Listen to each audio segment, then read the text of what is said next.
අදත් ඔයාලා හැමෝම ආදරෙන් පිළිගන්නවා MS Excel YouTube channel එකට. අද කියලා දෙන්න යන්නේ පොඩි ට්‍රික් එකක්. ට්‍රික් එක කියන්නේ පොඩි වැඩ ටික අපේ ලේසි කරගන්න Excel එකක වැඩ කරනකොට. අපි හිතමු දැන් මෙතන මම මේ example එකක් විදියට P&L එකක් කරන් දෙනවා. ලාභ ලාභ ගුණමක් කරන් තියෙන කම්පැනි එකක.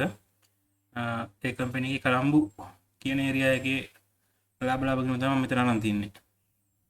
P&L එක හිතන්න මේ කම්පැනිම තව කැන්ඩිඩ් බ්‍රාන්ච් එකක් ඕපන් කරනවා කියලා. එමත් කැන්ඩි වලටත් වෙනම අපි P&L ඕපන් කරන්න ඕන. එහෙනම් අපට ලේසි කවදා හරි අපිට දෙකේ එකතුව බලා ගන්න ඕන නම් මේ විදියම ෆෝමැට් එකක් මේ විදියම සේල්ස් මේ විදියම කොලම් එක අපට කැන්ඩි වලටත් ඕපන් කරගන්න පුළුවන්. එහෙනම් අපිට තියෙන තව ෂීට් එකක් ඕපන් කරගන්නනේ. මේක අපිට ඕන නම් පුළුවන් කොපි කරලා පේස්ට් කරන්න. ඊට වැඩිය ලේසි මේ විදියට කන්ට්‍රෝල් එක ප්‍රෙස් කරගෙන මෙතන මේ ෂීට් එක ඩබල් ක්ලික් කරලා ඩබල් ක්ලික් කරාම ඔයාලට පේනවද මෙතන ප්ලස් මාක් එකක් එක්ක පොඩි ෂීට් එකක් ඇවිත් තියෙනවා. මෙන්න මේ ෂීට් එකට පස්සේ අපිට මෙතනට ගෙනල්ලා අතරින්න පුළුවන්. ඒකට ඔටෝමැටිකලිම මේ කලම්බු කියන එකේම කොපි එකක් තව ෂීට් එකකට ඕපන් වුණා. ඒක කලම්බු 2 කියලා වැටෙනවා.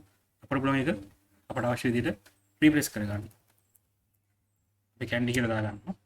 ඊට පස්සේ ඔයා හිතන්නකෝ මේ ෂීට් දෙකේ අපිට මොකක් හරි චේන්ජ් එකක් කරනවා කියලා. එහෙනම් දැන් අපිට මේක දෙකටම කරන්න වෙනවනේ.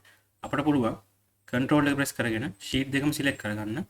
select කරලා අපිට පුළුවන් එක sheet එකකට ගිහිල්ලා ඒ අවශ්‍ය change එක කරගන්න. අපි හිතමු මෙතන කම්පියුටර් නම ABC කියලා. ABC අපි හිතමු මාරු කරනවා කියලා. අපි දානවා XYZ කියලා. XYZ. අපි මේ sheet එකේ එක type කරනවා. අපි දැන් දෙකම select කරලා තියෙනවා. අපි බලමු කලම්බු එකට ගිහින්. කලම්බු එකේ XY හැදිලා තියෙන්නේ. කැන්ඩි එකෙත් XYZ දෙන්න. ඒ කියන්නේ අපිට ඒ වගේ ඕනම එකක් මේ ෂීට් දෙකම මෙහෙම කන්ට්‍රෝල් එක ප්‍රෙස් කරගෙන සිලෙක්ට් කරගෙන අපිට පුළුවන් ඕනෑක් වෙනස් කරගන්න. මෙතන අපි cost of sale කියන අපිට COS කියලා දාන්න ඕනේ කියලා short form එක. COS. හරිද? අපි නම් මේ ෂීට් එක වෙනස් කරා. අපි ඊළඟ බලමු කැන්ඩි එකේ තියෙන COS කියලා හැදිලා තියෙනවා. කලම්බු එකේ COS කියලා හැදිලා තියෙනවා. මෙන්න මේ ට්‍රික් එක තමයි මට අද ඔයගොල්ලන්ට කියලා දෙන්න ඕනේ. මොන හරි දෙයක් ඉගෙන ගත්ත කියලා හිතනවා. thank you MS Excel YouTube channel එකත් එක්ක ඉන්නවට. සුබ දවසක්.